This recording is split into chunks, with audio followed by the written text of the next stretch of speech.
இன்னைக்கு யூஏல ஒரு சூப்பரான பீச் தான் இன்னைக்கு நான் உங்களுக்கு காட்ட போறேன். நம்ம இங்க வந்திருக்கிறது பீச் பார்க்கறதுக்காக இல்ல, பீச் ஒட்டி இருக்கிற ஒரு ப்ராஜெக்டை பார்க்கறதுக்காக தான். ஸோ நான் அந்த ப்ராஜெக்டோட பிளாட் எங்க வருதுன்றதை காமிக்கிறேன். ஸோ இதுதான் அந்த லொகேஷன். ஸோ இந்த ஏரியால தான் உங்களுக்கு அந்த பிளாட் வருது, just opposite to the beach.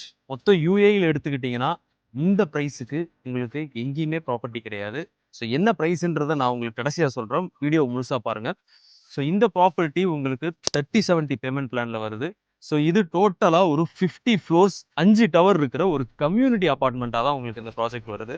So இதோட பேமெண்ட் பிளான் 30/70. நான் முன்னாடி சொன்ன மாதிரி 30/70ன்றது எப்படி பே பண்ணுவீங்கன்னா 10% மட்டும் நீங்கள் டவுன் பேமெண்ட்டாக கொடுத்தா போதும். ரிமைனிங் இருக்கிற 20% நீங்கள் 4 இயர்ஸ்க்கு 16 டேர்ம்ஸ், அதாவது குவார்ட்டர்லி 1.25% பே பண்ணால் போதும். So very easy payment plan. And இதோட ஃபுல் ப்ரைஸ் என்னன்னு பார்த்தீங்கன்னா 1 பெட்ரூம் ஸ்டார்ட்ஸ் ஃப்ரம் 860,000. அண்ட் நான் முன்னாடி சொன்ன மாதிரி மொத்த யூஏயும் நீங்கள் தேடினா கூட ஒரு beach front property not less than 1.8 million 1 bedroom. But இந்த டைம் 1 மில்லியனுக்கு கம்மியாக நான் 1 பெட்ரூம் கொண்டு வந்திருக்கிறேன். It is a golden opportunity. So இதை புக்கிங் பார்த்தீங்கன்னா வெறும் 20,000 திராம்ஸ் நீங்கள் கொடுத்தாலே டோக்கன் போடலாம்.